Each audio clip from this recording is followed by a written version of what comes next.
Mr. President, nzikiriza kusabe n'obuwembe ofubena ojo kungubage n'abakungubasi.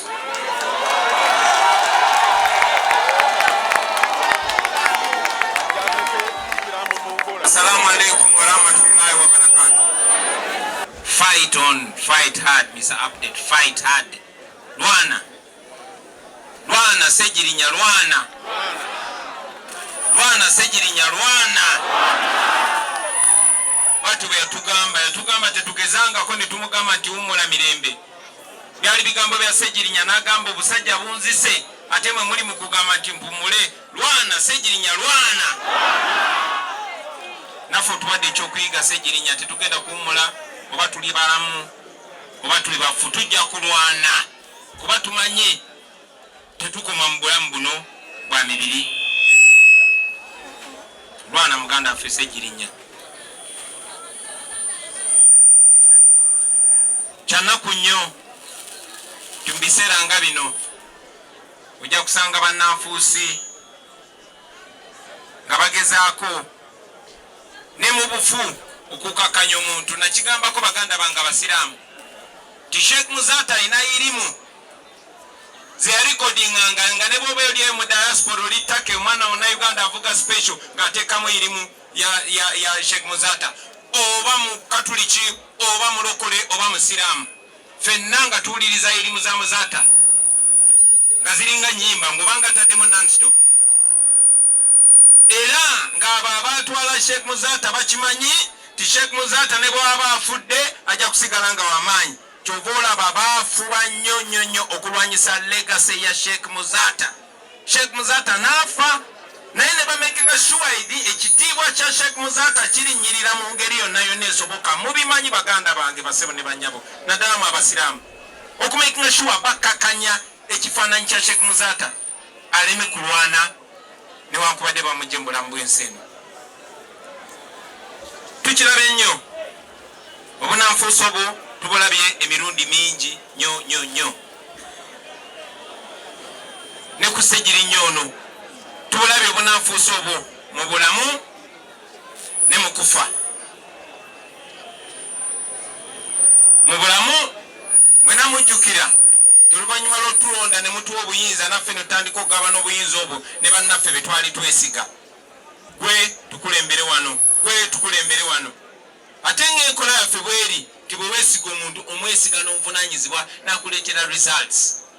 Nga bwe twesiga Sejirinya ne tumusindika mu parliament mu bwazinkulubuse bwe n'atuleetera results, y'ensonga lwaki tukuŋŋaanye olwaleero. Ne waliwo bannanfuusi abamu era be twasindikayo ne mujjukira nti Sejirinya yabonaabona mu kkomero omwo ne tumakinga sure tusindika bannamateeka nga mwe muli n'omulodi w'ekibuga ono Erias Lukwago, Honorable Segona, ba seasoned lawyers nenga omulamuzi anyoola banyoole anyooma manyoome. N'ekiseera kubanga regime yali emaze okukola byeyagala ku Sejirinya, waliwo munnamateeka nga yakamala n'ogasoma talinnyangako mu kkooti naye lweyambala ekkwegandula n'agamba mumumpoyo. Kikulaga nti oba oli awo kali kagenderere ak'okubbira shoko Sejirinya. Si wabi singa Sejirinya yali tayisibwa bintu ebyo, si wabi singa Sejirinya yali alwanirirwa mu ngeri y'emu. Olunaku lwaleero kyannaku naye nga kituufu ti ne mu kufa kwa Sejirinya regime yennyini eyasse Sejirinya kuba monakkiriziganya naffe basebo ne bannyabo ti Sejirinya singa tebamusibira mu kkomera n'atuka okuvunda gwewo nga mulamu singa oba oli awo tuli naye leero. Nye oluvannyuma kukola byonna muganda waffe n'afa nga bebaviiriddeko okufa kwe, era still baagadde okukola obunnanfuusi n'effujjo mu kuwerekera Sejirinya aleme kuwerekerwa nga bw'ayagala wabula bo nga bwe baagala. Twategeezeddwako nti wabaddewo kaweefube ow'okuwamba omulambo gwa Sejirinya ogujjawo wano. Naye ebigambo Sejirinya bye yatugamba njagala mumanye tibyayita buli wamu mwenseringa frequency fight Ssegirinya fight mwenna abalwanye si mmwe mbadde mulwana Ssegirinya abadde alwana ng'ayita mumwe njagala okwebaza mwenna aba foot soldiers okuyimira ne Ssegirinya paka essaawa esembayo butakkiriza kunyooma omulambo gwa Ssegirinya nga we muli kyandinkoze bubi nnyo mwebale butakkiriza kusalendalinga mubiri gwa Ssegirinya mu balabe be okugusa malabe be ku muntu yenna gwe mwagala mukolanga bwe mutyo temumuwangayo mu mikono gy'abalabe be bangi bategeezezza kubanga palamenti liringa sundiro lya ssente buli akaguddewo eba time yakuba njawulo kati twategese kino kati ekimuli kya miliyoni 4 kakati ate yaze wano nga oyisawo ekipande emiliyoni 6 ate ekifaananyi kye miliyoni 15 ezo ssente muzikwase famire ya Ssegirinya kuba ffe mikwano gya Ssegirinya tusobola omuwerekera mu kitiibwa n'asiima nga bwe yayagala nga bwe yatulambya basebo ne bannyabo nga sinagenda maaso njaga okuzaamu amaanyi maama munnange wazaala Ssegirinya naye wamutusindikira naffe twafuuka baganda be nga bwavunaanyizibwa kuffe naffe tuvunaanyizibwa ku ye 100 ku 100 njagala okugumya maama beera mugumu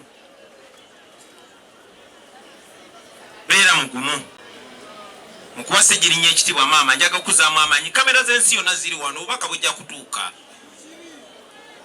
buli kyekyandagadde okwogerwa ku Ssegirinya kijja kwogerwa buli muntu aba Ssegirinya ekitiibwa wano sizigoloofa naye ajja wano mu kasooto kano nayimirira ne Ssegirinya be babawa Ssegirinya ekitiibwa omuti tegusitukira nnyonyi olunaku lwaleero embaga ya Ssegirinya esembayo so maama beera mugumu obubaka bujja kutuuka byonna biri wano ne pulezidenti wa Uganda ali wano maama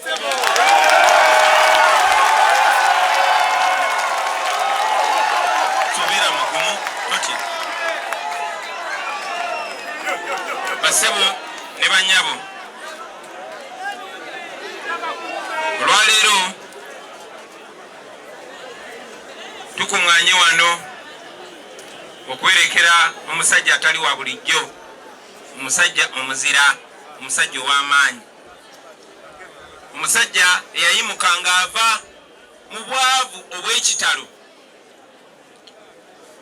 mu mbeera eyalesekererwa naye n'afuuka omusajja ow'amaanyi mu kibuga Kampala n'afuuka omusajja ow'amaanyi e Buganda n'afuuka omusajja ow'amaanyi mu Uganda ne mu nsi yonna omusajja teyali munene Ssegirinya teyali muwanvu nnyo naye mu butono bwe ne mu bumpi bwe Ssegirinya yalina omutima nga munene nnyo bye bamwogeddeko mbiwulidde bingi sijja biddamu basebo ne bannyabo naye jagadde mmanye tuwerekera omusajja ataasoma nnyo Ssegirinya yali teyasoma nnyo naye ng'okutegeera kwe kusuka abantu bangi abalina amadiguli n'amadiguli Ssegirinya basebo ne bannyabo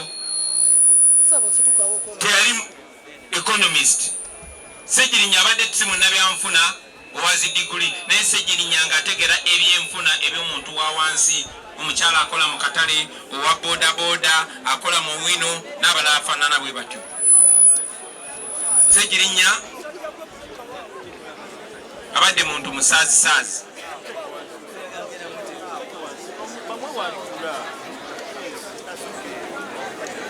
naye nga Ssegirinya ne bw'aba asaaga ku nsonga ezikwata ku bantu be Ssegirinya abadde very serious Muhammad Ssegirinya wetuwerekera Ssegirinya yava wano kaddugala basebo ne bannyabo okufaananako nga ffenna bangi nnyo oba ovudde Gomba oba ovudde Kasanda oba ovudde Kaliisizo oba ovuddeyo Mityana wansi newala Ssegirinya yayingira ekibuga n'atuba n'ekibuga naye n'akijjamu omulamwa okufaananako n'okwenkana abantu abalala bonna bakulira mu nyumba zetulowooza nti zeeyagaza so Ssegirinya tumwerekera nga abawerekera omuzira w'eggwanga national hero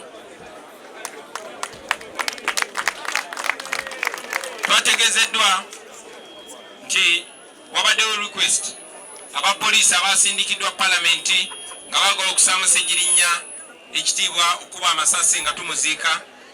Kyendowooza nti kiryoke bwe baba nga tebamugye mu ngalo zaffe, nga tebamugye mu ngalo z'abantu be. Twagala okuwa Ssegirinnya ekitiibwa, era buli ayagala okuwa Ssegirinnya ekitiibwa basebo ne bannyabo oba wa NUP oba si wa NUP nsaba tumwanirize ng'akimuwa mu kitiibwa so si muzalawo. Yeyo Sseegi waffe gwe tuwerekera basebo ne bannyabo abadde self-made yabajja simbukubi wa simu n'afuuka kansala naye wafiiridde nga y'omu ku ba MP abasinga okumanyika mu Uganda yonna. Ekyo kakasa ku mwena tewali akiwakana. Naye newankubadde yava wansi mumanye empisa z'abantu abataatandikira mu bintu atuuka eri n'agaziwa n'afuuka ow'enjawulo. Ssegirinnya yava mu mbeera eya wansi, Ssegirinnya n'afuuka MP n'afuuka honorable, naye nga Ssegirinnya ye ebibitibwa tebimulya nga tumuyitira Sseegi, ate nga alyoke okumuyita Sseegi ng'ebitibwa tebyamulinnya ku mutwe Ssegirinnya. Yoyo Muhammad Ssegirinnya basebo ne bannyabo. So tumwerekera leero nga twerekera omuntu gwe twagadde gwe twesize naye ate gwe tugenda okusubwa ennyo. Ssegirinnya basebo ne bannyabo yampa ekiragiro. Ssegirinnya yagamba nti mu kumuziika nyina okwogerera essaawa 5 namba ne bwatabaawo omuntu mulala yenna ayogera. Naye nga mazima amatuufu sirowooza nti yadde n'eddakiika 3 n'aziweza. Mujja kukkiriziganya nange nti Ssegirinnya alina abantu bangi nnyo abamwagala sinze nzekka, era nga kibadde kikulu nnyo okubawa omukisa nabo okubaako biboogera olunaku lwaleero singa natandise dda. Kyensobola okusuubiza Ssegirinnya nti nja kusukka mwezi essaawa 5 nja kumala obulamu bwange bwonna obusigaddeyo nga njogerako ezo ensonga ezibadde zitugatta naawe Ssegirinnya. Kati Sseegi kiri gy'oli kuba kati gwali okumpi ne Katonda okumusaba anyongera akadde akawerako sobole okwogera ensonga zo. Ssegirinnya okumpa ekiragiro ekyo basebo ne bannyabo, weewaawo omuntu yenna kiyinza omukaluubiriza okwogerera ebbanga nekunondobamu nti njogere n'akisaako nti ne bwatabaawo omuntu mulala ayogera. Kitegeeza ebintu bibiri ze gyendi. Ekisooka kitegeeza a deep sense of trust,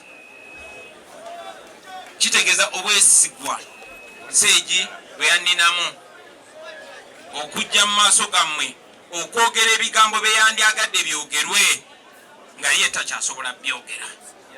Mukimanyi bulungi basebo ne bannyabo, ate oba weesiga muntu ng'okyali mulamu omusindiseeyo omulonze gwe n'oddaano ng'akimanyi nti gy'oli naye n'atuuka ebigambo bye n'abikyusa n'ayogera mu birala, naye ate nga tokyasobola kunyega nga Ssegirinnya. So Sseegi okuneesiga okwogera ebigambo byandyagadde byogerwe nga tumwerekera sikitwala nga kya bulijjo, era kyenva musuubiza nti nja byogera si leero lukka, si kumala ssaawa 5 zokka, naye obulamu bwonna obusigaddeyo. Era nammwe mbasabe mwogere ebigambo ebyo ebyalumanga Ssegirinnya byeyagala, nga te nga si bibye ng'omuntu wabula byaffe ffenna. Buli ali eyo nga weetetenkanya okulaba ng'obulamu butereera, buli ali eyo ng'okeera kukola ng'okeera kuyiiya okulaba nga weesitula, oli Ssegirinnya. Mbasaasira baganda bange. Ekyo kyongera n'okuntegeeza nti Ssegirinnya yali akimanyi nti ebimuluma mbimanyi.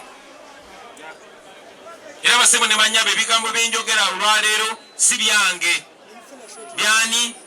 Bya Ssegirinnya. Era buno obubaka mu butwale njagala okutegeeza abo bonna oba oli awo bansobya ng'omuntu, oba oli awo sikanya nabo ng'omuntu, abandisuubidde tekuba ndi buddu ndi nja boogerako, leero muli kafu sigenda boogerako. Olunaku lwaleero njagala kussa kitiibwa mu Ssegirinnya muganda waffe. Basebo ne bannyabo, Ssegirinnya Ssegirinya omuntu onoonya ebigambo ebituufu ebyogera ku Ssegirinya ne bikubula. Kyenavudde oba oliawo ensonga ezimu zinootinga nsobola ozijjukira, era bwe mundaba nga njogera ebimu ne mbiddamu ndi ku biragiro, kubanga Ssejja agamba ne bw'abaayo akaba kasigaddeyo nako nnyina okwogerako. Mukama ansaasire mbijjukire ebimu newankubadde akaseera ngenda kwogerera katono nnyo. Ssegirinya Muhammad eddoboozi ly'ekyebando, okufaananako nga mmwe nange nasooka muwulira buwulizi ng'akuba essimu ku rediyo n'atuusa ensonga ffene ezaatulumanga. Nalwawo musinkana, nasooka okusinkana Ssegirinya ye yajja ewaka ewange ng'awulidde nti ngenda kwesimbawo ekya Dondo East, y'omu ku bantu abasooka okutuuka. Era oyo maama ngambye kibagambye yeyampita n'angamba owaayi Ssegirinya atuuse. Omuntu gwe nali planning okunoonya ate nga ye atuuse. Oba oliawo Katonda yaliwaawo masekati gaffe. Ssegirinya twakwatagana naye nampagira newankubadde ekibiina kye ekya FDC nakyo kyalina candidate applicant. Ssegirinya yampagira ng'ensonga egi gyawa nti gwe oli wa ghetto nange ndi wa ghetto. Nze mbadde nkuwuliriza ebbanga lyonna era nkutegeera, ne mugana nange mbadde nkuwuliriza kyali wange era nkutegeera. Awo wava enkolagana eyange sinze kanze n'ennyumba yange ne Ssegirinya, era nsaba Katonda enkolagana ereme kukoma ku Ssegirinya yekka, wabula egende ne ku baana baffe oba oliawo ne ku bazzukulu, kuba ekitugatta kinene nnyo okusinga ffe. Bassebo ne bannyabo, Ssegirinya mu mboozi gye twanyumya ng'ewaabwe anyumiza, nze nakuliraawo Matanga ewa jjajjange gwe twakaziika Hajjati Aida Kyosimba Onaanya, nga bw'aba anyumya ekidde ewaabwe embeera y'emu. Bw'anyumya obwavu ebuli ebuddu nga tebwawukana na buli ggomba. Bw'anyumya embeera eri ekawempe nga teyawukana na mbeera eri kamooca. So ne tuconnectinga nowanda nali mutegeera bulungi ate nga naye antegeera bulungi, kwegamba nga twetegeera. Nalaba ebirooto bya Ssegirinya. Ssegirinya alina ebirooto bassebo ne bannyabo, ng'ate mumalirivu okulondoola ebyo ebirooto abituukirize. Era y'ensonga lwaki nalowooza nti kyali kikulu. Neebaza nnyo Katonda nti nafuna omukisa nange nembeera paati ku lugendo lwa Ssegirinya. Ssegirinya yali alina okuba owakabi, oba nsisinkanye oba tansisinkanye. Nze omuntu Katonda gwe yatonda okubeera ow'amaanyi mulaba, era nakiraba mu Ssegirinya. So kyali kyabwetowaze nze gyendi okufuna omukisa nange okuteeka ettofaali ku lugendo lwa Ssegirinya, kuba nange amatofaali mangi nnyo aganteekeddwako abantu ab'enjawulo besaazaalibwa nabo, besaakula nabo. So kyakitiibwa nnyo era nkyenyumirizaamu nti twasobola okugabana akaseera ne bwe kaba tekaali kawanvu nnyo, nze ne Muhammad Ssegirinya. Bwe twali tugenda mu kalulu ka 2021 Ssegirinya yali yaŋŋambako tyagala kwesimbawo wa MP.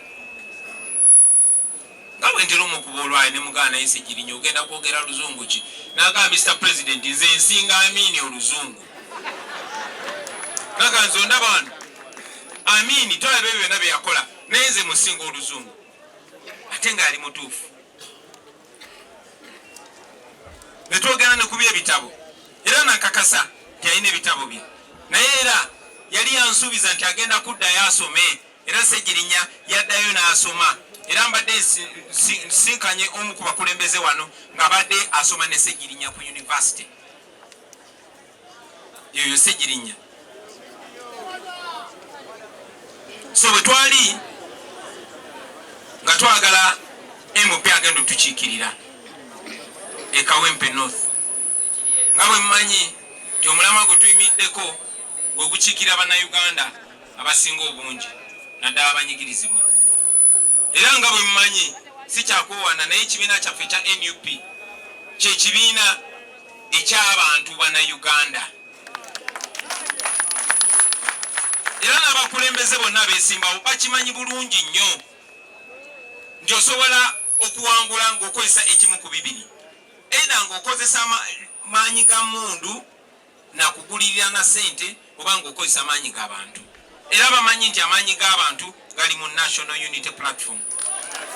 So tekyewuunyisa okulaba nti abakulembeze bangi abaali beesimbyewo. Secretary General kyogeddeko no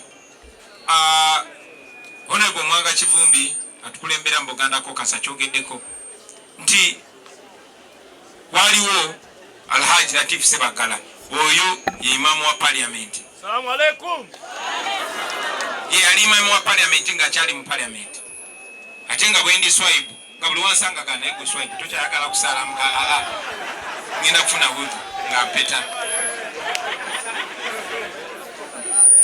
Omu ku basajja bempenya ekitiibwa ate nga parliament yagiweereza bulungi nnyo yali yeesimbyewo nga sirina kubuusabuusa Ono Latif Sebagala. This is experience. Nga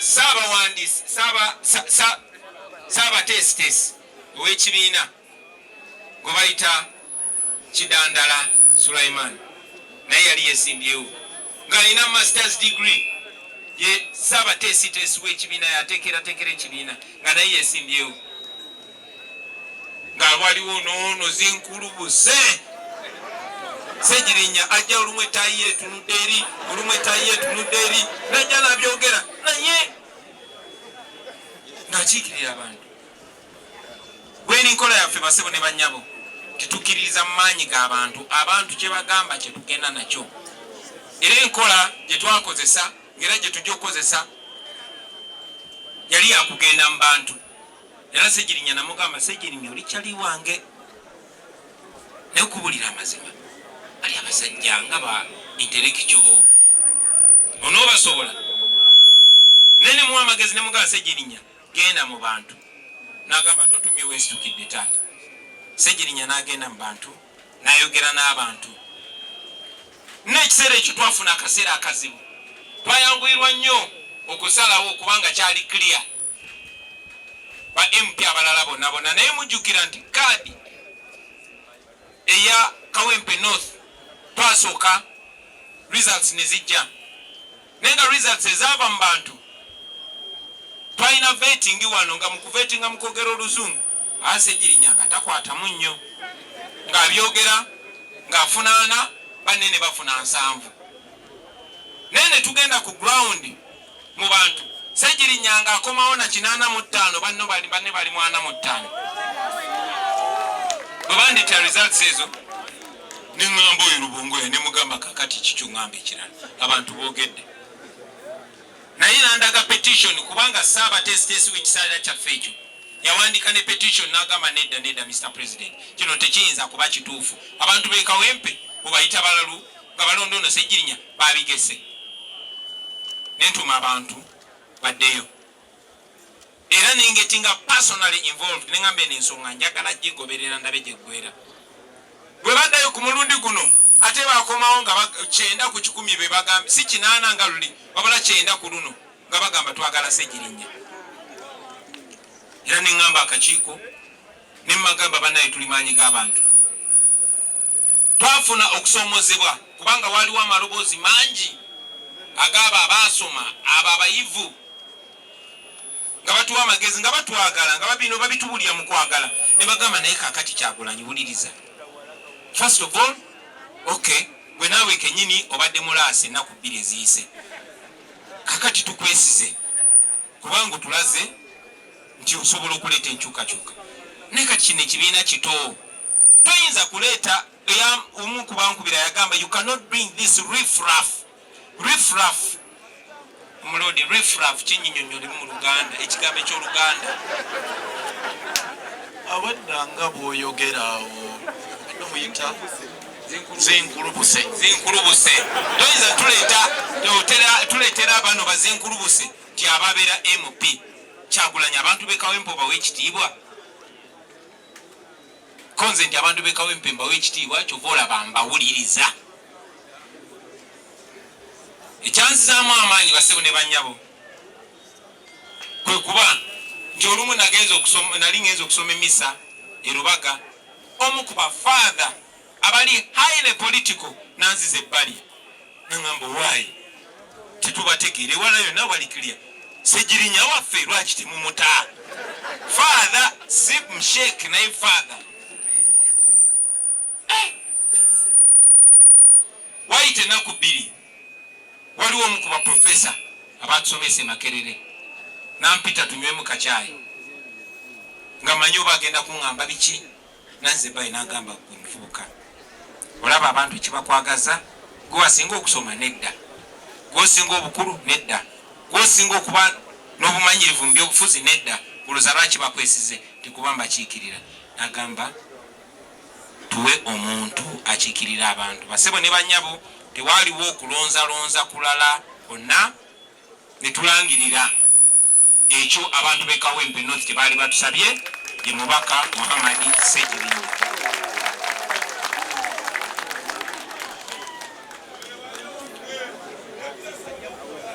Ekyo nno basebo ne banyabo twalinga abayingidde mu lutalo era lutalo lwetubaddemu naye asinza otukulembera mu lutalo olwo njagala omwebaza ye Muhammad Ssegirinya.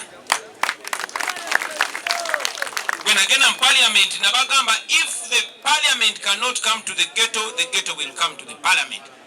Parliament webeganya okujja mu ghetto ejja kugenda mu parliament. Basebo ne banyabo ngwe twakwasa Ssegirinya kaadi twali tusindise ghetto mu parliament era ghetto ebadde mu parliament era mwe ba MP mulabye ghetto kyekoze parliament mukirabye kati oyo Ssegirinya basebo ne banyabo.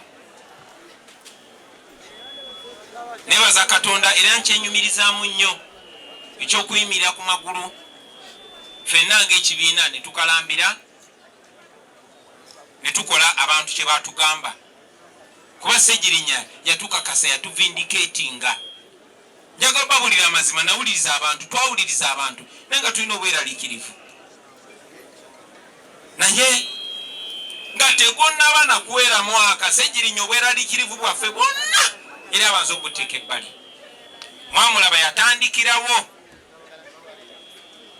era nga bwe nabagambyeko nga tuli ku kitebe kyaffe nti Ssegirinya yalinga alinyiddwako emmandwa ey'okukola emmandwa gye bayita no time tetulina budde. Ssegirinya yakola ebintu mu myezi egisooka 2 ku 5 ng'ali mu parliament mwenna mwonakkiriziganya nange basebo ne banyabo tibyali bisomooza n'abo abaali bamazeeyo emyaka era nakibagambyeko nga tuli ku kitebe kyaffe ti ababaka abamu bantuukirira kubanga baali bebolowooza abantuukirira ne bagamba wayi omusajja woono ng'asusiza kabampaani tembagamba mbadde manyi tukolera abantu ebirungi batuwaane. Ssegirinya bw'abanga tagulidde bugulizi bantu naye nga bakoledde bye baagala ne bamuwaana si wabi inenikezi bamuwaana bawaaniramu n'ekibiina kyaffe ate naffe baba tukakasa nti twali bakyamu okwesiga Ssegirinya. Yoyo Muhammad Ssegirinya gutwerekera basebo ne banyabo. Ssegirinya yaweereza abantu. Ssegirinya yakola ku byenjigiriza mu busobozi bwe. Ssegirinya yakola yatandika n'eddwaliro mu constituency ye mu busobozi bwe mu butono bwe. Mwenna ababaka ba parliament n'abayivu abali wano mukimanyi nti ogwo si mulimu gwa mubaka wa parliament. Ssegirinya yali talina buvunaanyizibwa kuteeka ddwaliro wammwe nedda. Ssegirinya talina bagulira ambulance. Ebyo byonna binakolebwa gavumenti bweba efaayo eri abantu naye mukimanyi Ssegirinya yakimanya nti gavumenti tefaayo n'agamba kankole kyensobola okukola era Ssegirinya n'akola kyasobola okukola ng'akikolanga pilot project ng'akikolanga nga kulaga nti kino kye kirina okukolebwa. Eno gavumenti kyanaku nnyo nti teyakopa bintu bya Ssegirinya wabula ate ne mulwanyisa bulwanyisa. Ffenna tukimanyi basebo ne banyabo nti Ssegirinya ne mu bulwadde yali alambula abalwadde ne mu bulwadde yali alabirira abaana. Mujjukira nti bwe basiba Ssegirinya abaana abamu baafa be yali alabirira kuba MP waabwe baali bamubajjeeko. Ssegirinya yali akiikirira ekyo kyennyini kyetukkiririzaamu ekya people power, eddoboozi ery'omuntu wa bulijjo nga bw'ayogera tayogerera abo balamuzi, tayogerera bamasuuti, ng'ayogerera gwe nange bazinkulubuse.